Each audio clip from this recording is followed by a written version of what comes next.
पूनम, एक गिलास पानी देना। अरे तुझे क्या हुआ पूनम, किसी ने कुछ बोला है क्या? मेरी सुबह से ही तबीयत अच्छी नहीं लग रही थी। जैसे तैसे मैं काम की, अभी बिल्कुल भी नहीं अच्छा लग रहा था। दीदी मुझे 10 बातें सुना करके और नाश्ता के लिए किचन में भेज दी कि नाश्ता बनाइए, लेकिन मुझे जरा सा भी खड़ा होने की हिम्मत नहीं है, ना नाश्ता बनाने की इच्छा हो रही है। अरे तुझे तो सुबह से बोलना चाहिए था ना मुझे, और तुम्हें अभी नाश्ता बनाने की जरूरत नहीं है। चलो पहले हॉस्पिटल, मैं दिखवा लाता हूँ तुम्हें, क्योंकि रात हो जाएगी ज्यादा। अगर उस समय तुम्हें कुछ होगा तो मैं कहाँ लेकर के जाऊंगा? पर माँ जी और दीदी नहीं गुस्सा करेंगे? अरे माँ और दीदी को मैं देख लूंगा, चलो अभी। अरे माँ, तुम्हारी बहू को किचन में गए हुए आधा घंटा हो गया, अभी तक तुम्हारी बहू नाश्ता चाय नहीं बनाई है क्या? पता नहीं बेटा, चाय नाश्ता बनाने में थोड़ी ना आधा घंटा लगता है। रुको मैं देख करके आती हूँ, पता नहीं किचन में भी सो रही होगी। ऐसे तो बहू कभी नहीं की थी, आज ऐसा क्या हो गया बहू को? कहीं मेरी बेटी सही तो नहीं ना बोल रही है कि मेरी बेटी को देख करके इसे मिर्ची लग गई कि इसकी बेटी आ गई तो मैं क्यों काम करूं? पहले तो ऐसा बहू कभी नहीं की थी।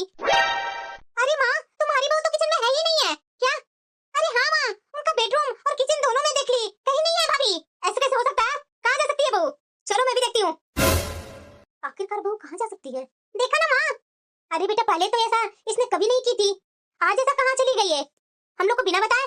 माँ, अच्छा, हम मैं समझी, ये दोनों पति पत्नी घूमने गए थे। अरे माँ घूमने नहीं गया था, पूनम को डॉक्टर के पास ले गया था।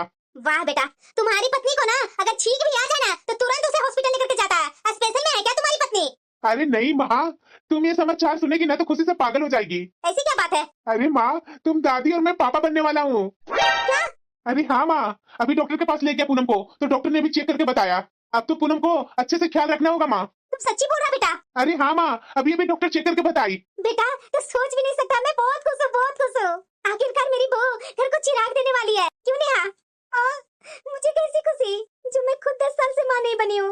मेरे ससुराल में मेरी सास कैसी कैसी बातें सुनाती है जो मैं ही जानती हूँ। उसी से बचने के लिए मैं यहाँ आ जाती हूँ कि महीना दिन मायके में रह लूंगी तो थोड़ा मन ठीक हो जाएगा। अरे बेटा मैं क्या करूँ, पता नहीं तुम्हारे लिए भगवान कहाँ सोए हुए हैं। मेरी बिटिया की शादी के 10 साल हो गए, अभी तक मेरी बिटिया माँ बनने से वंचित है। पूनम जाओ अपने कमरे में जाओ, मैं थोड़ी देर में आता हूँ। माँ ये सब बातें मैं जानता हूँ, लेकिन अभी अभी इस घर में खुशखबरी आई है तो थोड़ा खुश हो लिया करो ना माँ।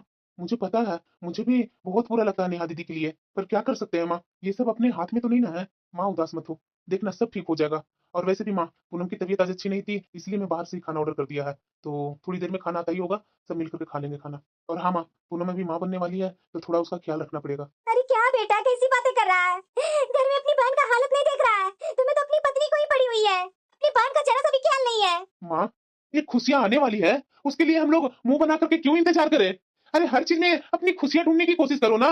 नेहा के साथ ऐसा हो रहा है तो देखना भगवान कुछ ना कुछ तो रास्ता खोलेंगे ही इसके लिए। इस तरह से उदास होकर के बैठने से थोड़ी ना कुछ अच्छा होने वाला है माँ। और वैसे भी हमारे घर में खुशियां बस चंद सेकंड के लिए ही आता है, तो इस तरह से मुंह बना करके बर्बाद मत करो ना माँ।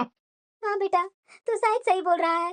ठीक है माँ, मैं बाहर से खाना ऑर्डर कर दिया है, तो थोड़ी देर में आता ही होगा लेकर। अरे माँ, मेरी तकलीफ से विनय को क्या तकलीफ है?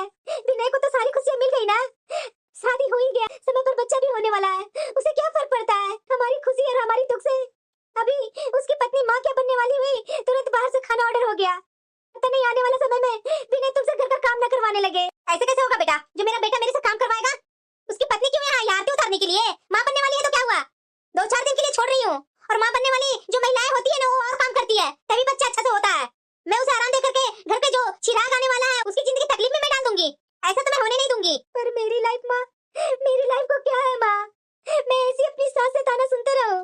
अरे बेटा तू टेंशन मत ले, देखना एक समय में सब ठीक हो जाएगा।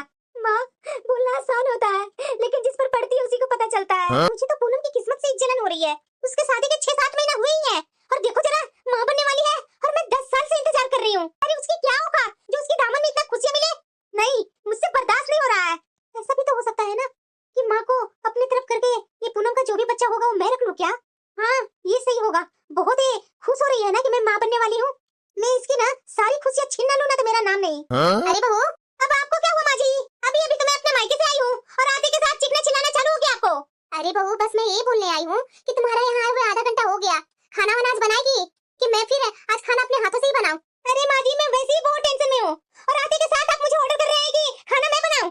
अरे रोज बना करके खा ही रहे हैं, तो आज इस समय का खाना आप खुद नहीं बना सकते? माँ जी मैं सुबह से खाना देख लूंगी, लेकिन मुझे अभी छोड़ दीजिए।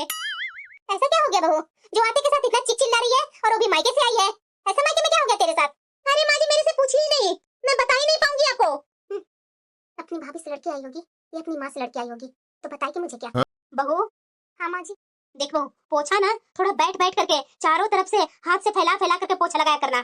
माँ जी, बैठने में मुझे दिक्कत होती है, इसलिए तो मैं आपका बेटा से बोल रही थी कि काम वाली को इंतजाम करवा देते। अब मेरे से उतना काम नहीं हो पाता माँ जी बैठ करके। अरे क्या बहू, मैं तुम्हारी भलाई के लिए तरह तरह की बातें सिखाती हूँ और तू है कि हमेशा नाकी रोती रहती है। अरे ये सब नौटंकी अपने पति के पास करना, मेरे सामने मत करना। मैं भी बच्चा पैदा की हूँ। अरे जितना काम करेगी ना इस समय, उतना ही तुम्हारी नस नाड़ियाँ खुली रहेगी। और देखना, बच्चा नॉर्मली होगा, ऑपरेशन से नहीं होगा। ऑपरेशन से अगर हो गए ना तो तू समझ लेना कि कितना दिक्कतें आएगी तुम्हारे शरीर में। अब ज्यादा मुंह बना करके मत दिखा। और हाँ, बर्तन धोने में दिक्कत होती है ना तो नीचे रख करके बर्तन धोया कर, कोई काम वाम वाली नहीं लगने वाली है। अरे हमारे समय में हम भी काम किए हैं, तुम्हारे समय में तो 2 छड़ी आदमी है। हमारे समय में तो 15-20 लोगों को खाना बना बना करके खिलाई हूँ, और वो भी सिलबट्टे पर मसाला पीस पीस करके। तुम्हारे समय में तो मिक्सर ग्राइंडर पता नहीं क्या क्या आ गया है, बस बटन दबाना है, सब काम हो जाना है, और उसमें भी तुम्हें दिक्कत हो रही है काम करने में। ठीक है माँ जी, मैं कर लूंगी। क्या माँ, भाभी की डिलीवरी हो गई? मैं आ रही हूँ माँ, हॉस्पिटल का एड्रेस मेरे व्हाट्सएप पर भेज दो। कोई बात नहीं, ऑपरेशन में मेरी जितने भी दर्द हुए ना, मेरी बेटी को देख करके ना सारे दर्द गायब हो गए। मेरी यही दुनिया है। बहू। हाँ माँ जी। एक बात बोलूं बहू? हाँ माँ जी बोलिए ना। तुम्हारी ननद बैठ करके कोने में रो रही है, तुम्हें अच्छा लग रहा है? इसलिए माँ जी, मुझे क्या पता रहेगी। बहू, अरे तुम इस घर की बहू हो, और इस घर के जितने रिश्ते नाते हैं वो तुम्हारे भी तो है ना। हाँ माँ जी, मैं समझती हूँ। तुम्हें पता है ना बहू कि तुम्हारी ननद की शादी का 11 साल हो गया, अभी तक वो माँ नहीं बनी है। हाँ माँ जी, ये तो मैं जानती हूँ, पर मुझसे आप क्यों बोल रहे हैं सब? बहू, बस मैं यही बोल रही हूँ कि अपना बच्चा अपनी ननद को नहीं दे सकती है। ये क्या बोल रहे हैं माँ जी? मैं भला अपना बच्चा दीदी को क्यों दूं? ये मेरा बच्चा है। माँ जी ऐसा तो मत बोलिए ना। अरे बहू, मैं जानती हूँ कि तुम्हें बहुत तकलीफ हो रही है, लेकिन देखो बहू, बात है जो मैं साफ बोल रही हूँ। तुम्हारी ननद के 11 साल हो गए शादी के, अभी तक उसकी गोद नहीं भरी है, और तुम्हारी शादी के दिन ही कितने हुए? 1.5 साल होने वाला है, इसी बीच में तुम्हारा बच्चा हो गया। तुम सोच सकती है बहू कभी कि उसके दिल पर क्या बीती होगी? तुम्हें नहीं पता है बहू, मेरी बेटी किस तकलीफ से गुजर रही है, और सिर्फ ये कोने में बैठकर रोए जा रही है, जो रोए जा रही है। मुझसे उसका तकलीफ नहीं देखी जा रही है बहू। माँ, आप दीदी के चलते पूनम को दुखी करोगे। अरे बेटा, तुम भूल गए होगा अपनी बहन का किया हुआ, लेकिन मुझे आज भी याद है कि तुझे कैसे तेरे पसंद का खाना बना बना कर खिलाया करती थी, कि मेरा भाई मेरे लिए स्पेशल है। तुम पर अपनी जान छिड़कती थी। तुम्हें अगर कुछ हो जाता था ना, बीमार भी क्यों नहीं पड़ जाता था, रात रात भर तुम्हारा ख्याल रखा करती थी। और आज तुम्हारी बहन तकलीफ में है और तुम ऐसे बोल रहा है। तुम्हें तो ऐसा नहीं ना बोलना चाहिए था बेटा, तुम्हें तो इसके बारे में कुछ सोचना चाहिए था। तेरी बहन 11 साल से माँ नहीं बनी है। अरे तुम्हारी पत्नी तो दोबारा माँ बन सकती है, लेकिन तेरी बहन तो नहीं ना माँ बन सकती है।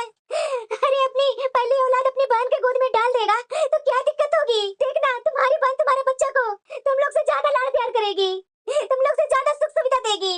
माँ, क्या मैं अपने बच्चे को सुख सुविधा देने लायक नहीं हूँ? अरे बेटा, मैं जानती हूँ, लेकिन बस इतना बोल रही हूँ कि मेरी बेटी को 11 साल से बच्चा नहीं हुआ है, उसकी गोद सुनी है। अगर तुम चाहेगा ना तो उसकी गोद भर सकता है। अपनी बेटी को दे दे बेटा, ताकि वो खुश हो जाए। तुम्हें पता नहीं है वो अंदर से कितना दुखी है ना, वो मैं जानती हूँ। माँ, तुम क्यों भाई से मेरे बारे में बोल रही है? भाई को कुछ एहसास ही नहीं है तो क्या मतलब ये सब बोलकर? किसी को जबरदस्ती से बातें मनवानी नहीं चाहिए माँ, जाने दो, मेरे नसीब में ही नहीं है बच्चा तो क्या करूँ माँ? मेरी सास बोलती है, ताने देती है, मुझे बुरा लगता है। पास पड़ोस वाले तरह तरह की बातें बोलते हैं, अजीब नजरों से देखती है। क्या कर सकते हैं माँ, मेरे नसीब में माँ बनने का सुख नहीं है तो भाई का बच्चा हुआ है ना, इसी को देख देख करके मैं अपने मन को संतुष्टि करते रहूंगी। लेकिन माँ, भाई को जबरदस्ती अपना बच्चा देने के लिए मुझे मत बोलो। चलो माँ यहाँ से। क्या मेरी माँ सही बोल रही है? हाँ, ये भी तो बात सही है कि मेरी बहन का 11 साल हो गया शादी का, अभी तक वो माँ नहीं बनी है, और मैं इतना जल्दी पिता बन गया। मेरी बहन के दिल पर क्या गुजरती होगी? पूनम, हाँ बोलिए। तुम्हें नहीं लगता है कि मेरी माँ सही बोल रही है? आप भी अपनी माँ के जैसे बोलने लगे। मैं भला अपना बच्चा किसी को क्यों दूं? मैं नहीं देने वाली हूँ अपना बच्चा किसी को। पर पूनम, मेरी बहन की स्थिति भी तो सोचो ना। उसकी शादी के 11 साल हो गया, और हमारी शादी के कितने दिन हुए? बस 1.5 साल हो रहा है। 1.5 साल में हमारा बच्चा आ गया गोद में। और बताओ, इतने दिनों से दीदी के गोद में एक बच्चा नहीं आया है, उसके दिल पर क्या बीती होगी? जब जब वो यहाँ आएगी, हमारे बच्चा को देख देख करके अंदर से कितना वो अंदर से दुखी होगी। पूनम, मुझे तो लगता है कि माँ बिल्कुल सही बोल रही है कि तुम दोनों को बच्चा दोबारा हो सकता है, लेकिन मेरी बिटिया को नहीं हो सकता है। पूनम, बस मेरी एक बात सुन लो। अगर मुझे तुम अपना कुछ मानती हो ना, तो बस मेरा एक बात मान लो। अपना बच्चा मेरी बहन के गोद में डाल दो पूनम। मुझे अच्छा नहीं लगता अपनी बहन को इस तरह से उदास चेहरा देखकर। आपको अपनी बहन का उदास चेहरा नहीं देखा जाता है, लेकिन अपनी पत्नी का उदास दुखी चेहरा देखेंगे। मैं अपना बच्चा किसी हालत में नहीं दूंगी, कोई कीमत पर नहीं दूंगी। पूनम का भी कहना सही है, कौन माँ अपना बच्चा दूसरे को गोद में देगी, और वो भी तो मेरी बहन ही है। मेरी बहन मेरी पत्नी के साथ कभी अच्छा बर्ताव भी नहीं की है। कैसे लोग हैं, मैं अपना बच्चा अपनी ननद को दे दूं?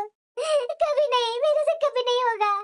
बेटा मत रोना, अब क्या कर सकते हैं, तुम्हारी भाभी बच्चा देने के लिए तैयार ही नहीं है, अब कर भी क्या सकते हैं। चुप हो जा बेटा। माँ कैसे चुप हो, आपको पता नहीं है माँ कि दुनिया वाले मुझे किस नजर से देखती है। मैं तो बस यही सोची थी कि भाभी का बच्चा हमारा घर का खानदान का खून है, इसीलिए मैं भाभी का बच्चा लेने के लिए बोल रही थी, वरना मैं अनाथालय से भी जाकर के बच्चा ले सकती थी गोद। लेकिन अपना ही घर का बच्चा क्यों सोची माँ, क्योंकि वो भैया का खून है, हमारे घर का खून है, इसीलिए माँ। भैया भाभी को तो दोबारा बच्चा हो सकता है, लेकिन मेरा नहीं हो सकता है माँ, इसीलिए बोल रही हूँ माँ, मुझे और कोई लालच नहीं था। मेरी बहन मेरे बारे में कितना सोचती है, और मैं अपनी पत्नी को नहीं मना पा रहा हूँ। पूनम प्लीज, पूनम मान जाओ, पूनम अपना बच्चा मेरी बहन के गोद में दे दो। ये एहसान कर दो पूनम मेरी बहन पर, आगे मैं तुमसे कुछ भी नहीं मांगूंगा। बहू, मेरा बेटा बिल्कुल सही बोल रहा है, बस लास्ट आखिरी बार बोल रही हूँ कि अपना बच्चा मेरी बेटी के गोद में दे दो। मैं आगे से ऐसा कुछ भी नहीं बोलूंगी बहू, प्लीज बहू, हम लोग को अपना नहीं मानती है क्या बहू? बहू तुम आखिरी मेरी उम्मीद है, ऐसा मत कर बहू, तुम्हारी ननद तुम्हारी कोई लगती है, तुम नहीं देखेगी अपनी ननद को तो और कौन देखेगा बहू? तुम्हें मेरी बेटी अपना मानती है, तभी तो तुम्हारा बच्चा को अपनाने के लिए तैयार है, वरना उस अनाथालय से कितने बच्चे मिल जाते। लेकिन तुम्हारा ही बच्चा क्यों बहू, वो तुम्हारा बच्चा को अपना खून मानती है, इसीलिए दे दो बहू अपना बच्चा उसके गोद में। माँ जी कैसे दे दो माँ जी, मेरा बच्चा है। पूनम आखिरी बार उपकार कर दो, आगे से ऐसा कुछ भी नहीं तुम्हें बोलूंगा। मेरी बहन है ना पूनम, मुझे अपनी बहन को लेकर के बहुत टेंशन रहती है। दे दो पूनम अपना बच्चा मेरी बहन के गोद में। भाई जबरदस्ती मत करो पूनम के साथ, जब वो अपना बच्चा मुझे देना ही नहीं चाहती है तो जबरदस्ती करने से क्या फायदा भाई? माँ रहने दो ना, लोग पहले भी मुझे बोला करते थे, अब भी बोलेंगे, सह लूंगी मैं, क्या होगा? मुझे पहले भी बांझ बुलाते थे, आगे भी बुलाएंगे, क्या होगा माँ? अगर मैं इन लोगों को अपना बच्चा नहीं दूंगी ना, ये लोग मुझे जीने नहीं देंगे, मैं करूँ तो क्या करूँ? मुझे तो जरा सा भी इच्छा नहीं हो रही अपना बच्चा को देने को, लेकिन अपनी ननद को भी परिस्थिति में समझ सकती हूँ, इनका 11 साल से अभी एक भी बच्चा नहीं हुआ है। मैं मानती हूँ कि इनके पास पड़ोस वाले सास तरह तरह की बातें सुनाती होगी, पर मैं अपना बच्चा इन्हें कैसे दूँ? पूनम तुम चिंता बिल्कुल भी मत करो, तुम अपने बच्चे को अपने पास रखो, क्या होगा? भूलने दो जैसे तैसे, 11 साल से सह रही हूँ ना, आगे भी सह लूंगी। भगवान ने मेरे भाग्य में बच्चे का सुख नहीं लिखा है तो मैं क्या कर सकती हूँ पूनम। ठीक है दीदी, जब आप इतना बोल रहे हैं उदास मत होइए, ले लीजिए बच्चा को, लेकिन दीदी इसे अच्छे से रखिएगा, अपना बच्चा समझ करके रखिएगा। क्या पूनम मुझे अपना बच्चा दे रही है? हाँ पूनम, तुम्हें पता नहीं होगा मेरे ऊपर कितना बड़ा एहसान किया है, thank you so much Poonam. बहू सचमुच में तुम मेरी बेटी पर बहुत बड़ा उपकार कर दी, बहू मैं तेरा उपकार कभी भी जिंदगी भर नहीं भूलूंगी। माँ तुम्हें पता है अब मुझे कोई भी बांझ करके नहीं बुलाएगा, मुझे कोई भी अजीब सी नजरों से नहीं देखेगा, मैं बहुत खुश हूँ माँ, मैं बहुत खुश हूँ। किसी को अपना बच्चा देना कैसा लगता है ना, मैं जानती हूँ। माँ मैं कल ही अपने ससुराल चली जाऊंगी। पर दीदी ये अभी बहुत छोटी है, इसे दूध वगैरह पिलाने के लिए मेरी जरूरत होगी। अरे पूनम अगर तुम्हारे पास ही रहेगी तो मुझे ये माँ कभी मानेगी? मैं इसे बोतल से दूध पिला करके इसे पोस पाल लूंगी, तुम टेंशन मत लो पूनम। पर दीदी मेरा दूध। अरे पूनम ऐसा कुछ नहीं होगा, दूध नहीं पिलाएगी ना तो सब ठीक हो जाएगा। देखो पूनम अब ये मेरी बच्ची हो गई है तो मुझे अपने तरीके से इसे पालने दो। मेरी प्यारी सी गुड़िया। पूनम मुझे भी बहुत तकलीफ लग रहा, लेकिन मैं क्या करूं। पूनम तुम दुखी मत हो, हम लोग तो माँ बाप फिर से बन सकते हैं ना। देखना तुम्हारा इस व्यवहार से माँ और दीदी तुमसे कितना अच्छा से व्यवहार करने लगेगी। शादी के बाद से ही मेरी सास और मेरी ननद मेरे साथ तो अच्छा व्यवहार कभी करती ही नहीं थी। हो सकता है इतना बड़ा त्याग करने के बाद अपनी सास और ननद की नजरों में अच्छी बन जाऊं मैं। और वैसे भी मेरे पति का भी तो यही इच्छा थी, मेरे ऊपर बार बार दबाव बनाया जा रहा था। मैं अपने मन को खड़ा करके अपनी पहली संतान अपनी ननद को गोद में दी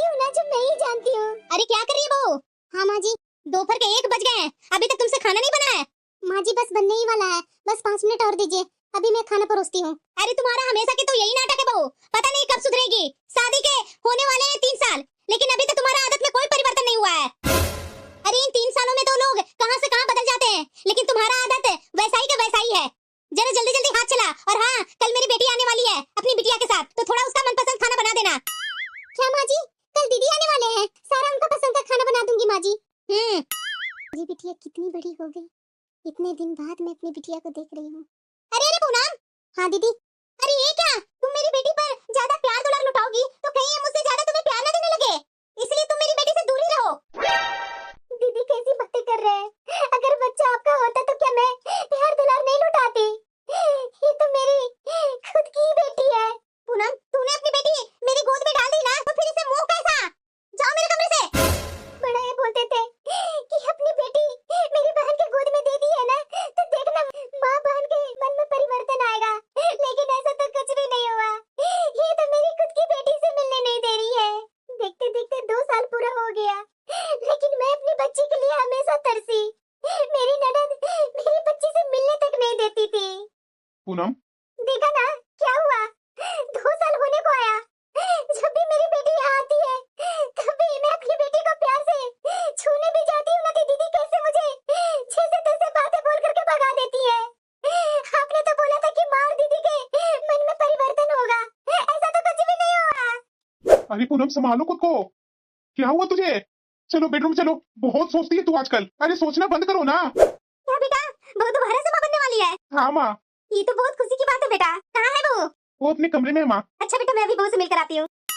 मैं बहुत खुश हूँ क्योंकि इस बार मेरी संतान मेरे पास ही रहने वाली है और मैं उस पर अधिकार पूर्वक प्रेम भी लुटा सकती हूँ। पूनम, इस बार तुम्हें अच्छे से आराम करना है। बहुत तुम पिछले बार काम की थी, उसके कारण बहुत ही कमजोरी हो गई थी पूनम तुझे। इस बार तो वैसा कुछ भी नहीं होना चाहिए, समझी ना?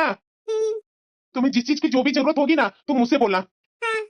वैसे बताओ क्या खाने का मन हो रहा है, मैं अभी ले आता हूँ। नहीं नहीं, ऐसा कुछ भी नहीं मन कर रहा है खाने का। देखो पूनम, इस बार ना तुम अपने डाइट पर बहुत अच्छे से ध्यान देना। डॉक्टर पिछली बार क्या क्या बोला था, इस बार मैं अभी फल लेकर के आ रहा हूँ। फल तो तुम्हें हमेशा खाना होगा। जी। मैं अभी बाजार से फल और कुछ ड्राई फ्रूट ले आता हूँ, तू अच्छे से खाना। ये मेरा कितना ख्याल रखते हैं, काश माँ जी इसी तरह से मेरा ख्याल रखते। ये क्या बोल रही है माँ, भाभी फिर से माँ बनने वाली है? अरे हाँ बेटा, तुम्हारी भाभी फिर से माँ बनने वाली है। मुझे इस बात पर हमेशा दुख होता है कि जिस ऑपरेशन के दर्द को झेलकर अपनी ननद के गोद में अपनी बच्ची डाल दी, फिर भी किसी का मन मेरे लिए नहीं पिघला और आज भी दोबारा मैं माँ बनने वाली हूँ। तो पता नहीं मेरे साथ सब व्यवहार कैसा करेंगे। फिर से ननद रानी आ गई घर पे रहने के लिए। अरे बहू। हाँ माँ जी। अरे बैठकर कर क्या रही है? इस हालत में बैठना अच्छा नहीं है, चलो जल्दी जल्दी किचन में लगो, तुम्हारी ननद आई है। अरे बहू, इस हालत में जितना काम करेगी ना, उतना ही शरीर फिट रहेगा। मेरी तबीयत अच्छी लग नहीं रही है और ये माँ जी तरह तरह का खाना बनाने के लिए फरमान जारी करके चले गए, लेकिन क्या करूं, बनाना तो पड़ेगा ही। तुम फिर से लेट गई? दीदी मुझे कुछ अच्छा नहीं लग रहा था, इसलिए थोड़ा लेटने आ गई रूम में। अरे पूनम, तुम्हें तो कभी अच्छा लगता ही नहीं है, जब देखो तब बिस्तर पर पड़ी रहती है। अरे कितनी बार तुम्हें समझाया है कि ऐसे समय में काम करते रहना चाहिए, नहीं तो पिछली बार की तरह ही फिर से ऑपरेशन के द्वारा ही डिलीवरी होगी तुम्हारी। तुम्हें पता भी है कि ऑपरेशन करवाने में कितना खर्च आता है? तुम तो चाहती ही हो कि मेरे भाई के पैसे तुम्हारे ऑपरेशन में बर्बाद हो। नहीं नहीं दीदी, ऐसी बात नहीं है। अरे ऐसी बात नहीं है तो मेरी और मेरी माँ की बातों पर ध्यान क्यों नहीं देती है तुम? अब आंसू मत गिराओ, जाकर के किचन में काम करो।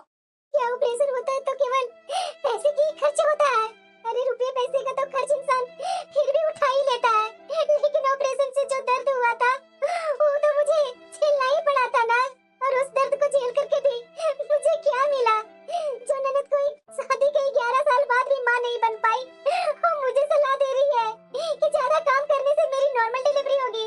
इसी ननद के लिए पिछली बार मैंने इतना दर्द सहा था। जो मैं बच्ची पैदा की, उसे मैं कभी भी अपने सीने से लगाकर प्यार दुलार भी नहीं कर पाती हूँ, क्योंकि ऐसा करते सास और ननद की कड़ी नजरें मुझ पर घूरने लगती है, मानो अपनी बच्ची को छूकर मैंने कोई अपराध किया हो। मैं अपनी पहली संतान अपनी ननद के गोद में कितना दिल को खड़ा करके दी हूँ, जब मैं ही जानती हूँ। और आज फिर से मैं दोबारा माँ बनने वाली हूँ, उसके बाद भी कोई मेरे से अच्छा व्यवहार नहीं करते और ना ही मेरा कोई ध्यान रखते। कोई बात नहीं, मेरी यही किस्मत है। अरे बेटा, हम लोग हॉस्पिटल जा रहे हैं, भाभी को शायद लिवर पेन हुआ है, शायद हो सकता है बच्चा। आ जाना बेटा हॉस्पिटल में। हाँ ठीक है, मैं आ जाऊंगी। ऐसे कैसे हो सकता है? मेरे हिस्से में तो बेटी आई, लेकिन ये पूनम के तो फिर से बेटा मिल गया। नहीं, ऐसा ऐसा नहीं हो सकता है। अरे बेटा तू यहाँ है, तुम्हारी भाभी आज हॉस्पिटल से डिस्चार्ज हो रही है। माँ वो सब तो ठीक है, अब टाइम हो ही गया है हॉस्पिटल से घर आने को, भाभी को तो घर ही ना आएंगी। लेकिन माँ मुझे तुमसे कुछ बात करनी है। हाँ बोलो ना बेटा। माँ तुम भाई से कहकर मुझे उनका बेटा मुझे दिलवा दो ना, और मैं उनकी बेटी को वापस दे दूंगी माँ। और वैसे भी माँ वो पूनम को अपनी बेटी पर बहुत दुलार आता था ना, तो पूनम अपनी बेटी को दुलार प्यार देती रहे। मुझे तो उनका बेटा ही चाहिए माँ। अरे बेटा तुम्हारा भाई और तुम्हारी भाभी मानेगी? अरे माँ क्यों नहीं मानेंगे, तुम मनाओगी तो जरूर वो लोग मानेंगे। ठीक है बेटा मैं विनय से बात करती हूँ, और वैसे भी वो तेरी बहुत इज्जत करता है, तेरी इच्छा को मान उसे रखना ही होगा। थैंक यू माँ थैंक यू, मैं जानती थी कि ये काम तुम ही कर सकती है। अरे बेटा मैं अपनी बिटिया को खुश रखने के लिए जो करना पड़ेगा वो मैं करूंगी, बस तू खुश रह बेटा। अरे बहू मुन्ना तो बिल्कुल मेरे बेटा पर गया है, ले बेटा पकड़ तू। देखो बहू हमारी नजरों में तो बेटा बेटी एक समान है, और तुझे तो पता ही है बहू कि तुम्हारी ननद कभी माँ नहीं बन सकती है, तो तुम्हारी ननद की बड़ी इच्छा है कि वो एक बेटा को परवरिश करे। इसलिए बहू तुम अपनी बेटी अपनी ननद से वापस ले लो और अपना बेटा अपनी ननद के गोद में दे दो। और वैसे भी दोनों बच्चे हमारे आंखों के सामने ही बड़े होंगे, तो इस बात से तुम्हें कोई भी दिक्कत नहीं होगी ना। माँ जी ऐसे कैसे हो सकता है, एक बार मैंने अपने दिल को खड़ा करके अपनी बेटी दीदी को सौंप दी, और मुझे नहीं पता था कि इस बार मुझे बेटा होगा। लेकिन इस बार मैं तो यही सोच करके जी रही थी ना कि इस बार मेरी जो भी संतान होगी वो मेरी होगी, उस पर मैं खुलकर पूरे हक से प्यार लुटा पाऊंगी, उसकी परवरिश मैं करूंगी, तो फिर मैं अपना बेटा दीदी को क्यों दूं? मैं ऐसा नहीं कर सकती माँ जी, आप लोग बार बार मेरी भावनाओं के साथ खेलने की कोशिश क्यों कर रहे हैं? मैं अपने बच्चे को किसी को नहीं दूंगी। विनय हाँ माँ। देख रहा है तू बहू की जुबान कैसे कैंची की तरह चल रही है, तुम अपनी बहन के लिए इतना भी नहीं कुछ कर सकता? देख बेटा घर के औरतों को ना बहुत कुछ सहना पड़ता है, तब जाकर के कहीं गृहस्थी चलती है। तू जाकर के बहू की औकात दिखा दे और अपने बेटे को अपनी बहन के गोद में डाल दे। माँ आप लोगों ने जब पहली बार मुझसे मेरी संतान मांगी थी ना, तो मैंने खुशी खुशी दीदी को उसको अपनी बेटी दे दी थी। मेरे लिए मेरा बेटा और बेटी में कोई फर्क नहीं पड़ता है, मेरी बेटी भी कलेजे के टुकड़े थी जिसे मैंने दीदी को सौंप दिया। अगर आपके नजरों में बेटा और बेटी में कोई फर्क नहीं है, तो फिर दीदी मेरे बेटे को लेने के लिए क्यों अड़ गई है? बेटा हो या बेटी हमने तो पहले ही सोच रखा था, हम अपनी दूसरी संतान की परवरिश हम लोग खुद करेंगे। ऐसे कैसे अपनी पत्नी का गोद अचानक खाली कर दूं? मेरी पत्नी को भी मातृत्व का सुख उठाने का पूरा अधिकार है। मेरी बेटी अब थोड़ी समझदार हो गई है, उसके लिए ये सब जानना सही नहीं रहेगा। वो दीदी को अपनी माँ मानती है और पूनम को अपनी मामी मानती है, उसके लिए रिश्तों का समीकरण फिर से मत बदलो। चलो कम से कम इस बार मेरे पति मेरा साथ दिए और मुझ पर अपने बेटे से दूर रहने की कोई दबाव भी नहीं बनाए। बहुत बुरा हुआ, ये मेरा छोटा भाई मेरे से इस तरीके से बातें कर रहा है। मम्मा प्रोजेक्ट के लिए पैसा नहीं दे रही है। बहू क्या हुआ माँ जी, ये नेहा क्या बोल रही है कि तुम इसको प्रोजेक्ट के लिए पैसा नहीं दे रही है? अरे माँ जी आप ही इसके बातों में आ गए, हर दिन स्कूल में कुछ न कुछ होते ही रहता है, तो कितने पैसे खर्च करूं मैं? अरे बहू बच्चे लोग पढ़ाई कर रहे हैं तो उसमें पैसा खर्च होता ही है, जाकर स्टेशनरी से इसका जो जो प्रोजेक्ट का सामान बाकी है खरीदो। ठीक है बेटा खुश हो जा, अब तुम्हारी मम्मा खरीदेगी प्रोजेक्ट के सारे सामान। मेरी सबसे अच्छी दादी, इस लड़की को कितना पूरा करते रहूं मैं, देखते देखते ये 10 साल की हो गई, ये नेहा धीरे धीरे बड़ी हो रही है, आगे चलकर इसकी शादी होगी तो कितना खर्च होगा। अगर पूनम ने अपना बच्चा दे दिया होता ना तो बड़ा होकर के मेरे बुढ़ापे का सहारा बनता, लेकिन ये बेटी, इस बेटी से मुझे क्या मिलेगा? हाँ बोलो ना माँ क्या हुआ? अरे बेटा इतना दिन हो गया तुम्हें देखे, आना बेटा तुमसे मिलने का बहुत मन हो रहा है। ठीक है मैं आती हूँ। बेटा नेहा कैसा लगा? बहुत ही टेस्टी है मामी, आप बहुत अच्छी है मामी, जब भी मैं यहाँ आती हूँ तो मेरी पसंद की चीजें बनाकर खिलाती हैं और मुझसे बहुत ही प्यार करती हैं आप। नेहा चलो यहाँ से। पर क्यों मम्मा? मैंने बोला ना चलो। मम्मा मामी तो इतनी अच्छी है, मामी के पास से क्यों लेकर के आ गई मुझे? चुप कर, जिस मामी को इतना तारीफ कर रही हो ना, तुम्हें पता भी है कि बचपन में तुम्हारे साथ उसने क्या क्या किया है? नहीं मम्मा मामी ने क्या किया है? वो तुम्हारी मामी नहीं बल्कि तुम्हारी माँ है, तुम्हारी जन्म पर वो बहुत दुखी हुई थी और वो तुम्हें पालना नहीं चाहती थी क्योंकि उसे बेटा चाहिए था, वो तुम्हें बहुत समझती थी और तुम्हें अनाथ आश्रम में छोड़ना चाहती थी, वो तो मुझे दे आ गई और तुम्हें मैं अपने घर ले गई, तुम्हें मैंने प्यार दुलार दिया, इतने प्यार से तुम्हारी परवरिश की, तब जाकर के आज तुम अपनी मामी की तारीफ करने लायक बन पाई हो। समझी? तुम मेरी बेटी नहीं हो, फिर भी तुझे मैंने कितना प्यार दिया, फिर तुम हो एक ऐसी औरत को गुणगान करते रहती हो जो तुम्हारी माँ होते हुए तुम्हें छोड़ चुकी है। सच्ची में मम्मा आप भी मेरी माँ हो, वो मेरी माँ नहीं है, बहुत गंदी है। माँ तुम भी मेरी माँ हो। ये पूनम को अपनी बेटी से बड़ा प्यार था ना, अब जब नेहा ही उससे नफरत करेगी ना तब उसे पता चलेगा। मेरी मम्मा मामी है लेकिन कितनी गंदी है, अनाथ आश्रम में भेजने के लिए बोल रही थी मेरी मम्मा, बहुत गंदी है मेरी मम्मा। माँ जी क्या हुआ बहू? नेहा को बहुत जोरों की बुखार लगी हुई है। क्या? ऐसे कैसे? मेरी बिटिया तो बताई भी नहीं। पता नहीं माँ जी, मैंने अभी अभी डॉक्टर को फोन किया है। अच्छा ठीक है जाकर के देखो बहू नेहा को। हाँ माँ जी। मेरी फूल जैसी बच्ची को कितना शरीर तप रहा है बुखार से। मामी आप गंदी हो, आप मेरी गंदी वाली मम्मा हो, आपने मुझे बोझ क्यों समझा? ये क्या नेहा नींद में ये क्या बड़बड़ा रही है? मम्मा बहुत गंदी हो आप। अरे इसे एक दिन तो सच्चाई पता चलनी ही थी, क्या हुआ पूनम? दीदी ने हमारी बेटी को सारी सच्चाई बता दी। क्या? हाँ, और ऐसी बात बताई है ना कि मैं क्या बोलूं। मैं क्या करूं पूनम, मैं अपनी बहन के कारण बहुत शर्मिंदा हूँ। आज मुझे अफसोस हो रहा है कि मैंने अपनी बेटी को अपनी बहन को गोद में क्यों दे दिया। तो टेंशन मत लो, एक बार नेहा को ठीक हो जाने दो, उसके बाद मैं सब कुछ ठीक कर दूंगा। मैं इसे इंजेक्शन और दवाइयाँ दे दिया हूँ, थोड़ा सर पर गीली पट्टियाँ रखिए, बुखार उतर जाएगा। जी डॉक्टर, मैं अपनी बेटी को ठीक करने के लिए दिन रात एक कर दूंगी। ठीक है माँ, अब मैं चलती हूँ। हाँ ठीक है बेटा। नेहा, हाँ मामा जी। मेरे पास नहीं आएगी बेटा? मेरी गुड़िया, तुम्हें तो ये पता चल ही गया होगा कि तुम्हारे माँ और पापा कौन है। तुम्हारे माँ पापा हम लोग हैं बेटा। बेटा, तो तू ये बताओ ना कि तुम अपनी मामी को गंदी मम्मा क्यों बोल रही थी? बच्चे तो मासूम होते हैं, बच्चे में तो कोई छल कपट नहीं होता है। मामा जी, मेरी मम्मा ने बोला था कि मामी बहुत गंदी है। मुझे अनाथालय में देना चाहती थी मामी, लेकिन मेरी मम्मा ने पाला है मुझे। कैसी मेरी ननद है, मैंने तो अपनी बेटी को उन्हें सौंप कर उनके अधूरे मातृत्व को पूरा करने की कोशिश की थी। लेकिन ऐसी औरत सच में माँ बनने लायक नहीं होती है, जो किसी मासूम बच्चे की भावनाओं के साथ ऐसा खिलवाड़ करे। तुमने इस मासूम सी बच्ची के मन में क्या कर दिया? हमने कितना भरोसा करके तुम्हें इस बेटी की परवरिश करने की जिम्मेदारी सौंपी थी, लेकिन तुम इस बच्ची के मन में जहर घोलने की कोशिश कर रही हो। मेरी गुड़िया, तुम तो हमारी जान से भी प्यारी बेटी हो। हमने कभी भी तुम्हें बोझ नहीं समझा, लेकिन तुम्हारी बुआ के पास कोई छोटा बेबी नहीं था ना, तो वो जीत करके तुम्हें हमारे पास से लेकर के गई थी ताकि वो तुम्हें प्यार दे सके। लेकिन आज मुझे समझ में आ गया बेटा कि वो तुम्हें प्यार नहीं दे सकती, क्योंकि वो तो तुम्हारे मन में झूठी बातें भर रही है। और दीदी, आप अगर आपने मेरी बेटी से बोला है ना कि ये मेरे लिए बोझ है, तो अब इस बात को गलत साबित करने के लिए यही एक उपाय है कि अब नेहा मेरे पास ही रहेगी। ये मेरी बेटी कल भी थी, आज भी है और हमेशा मेरी बेटी ही रहेगी। मैं इसे बोझ नहीं समझता, लेकिन इसके मन में जो जहर का बीज बो रही थी ना, इसके बाद आपकी जैसी औरत के पास इसे तो मैं बिल्कुल भी नहीं छोड़ सकता। बेटा मेरे पास नहीं आएगी तुम। माँ, तुम मुझे प्यार तो करती हो ना? हाँ मेरी बच्ची, मैं तुम्हें बहुत बहुत प्यार करती हूँ, और मुझे माफ कर देना जो मैंने तुम्हें खुद से इतने सालों तक दूर रखा। जब तुम बड़ी हो जाएगी ना बेटा, तब तुम ये बातें आसानी से समझ पाओगी। बस अभी तुम इतना ही समझ लो कि तुम्हारे माँ और पापा तुमसे बहुत प्यार करते हैं। देखा ना, तुमने अपने हाथों से अपना मायका बर्बाद कर ली। अब ना तो तुम्हें अपने मायके में मान सम्मान मिलेगा। दीदी,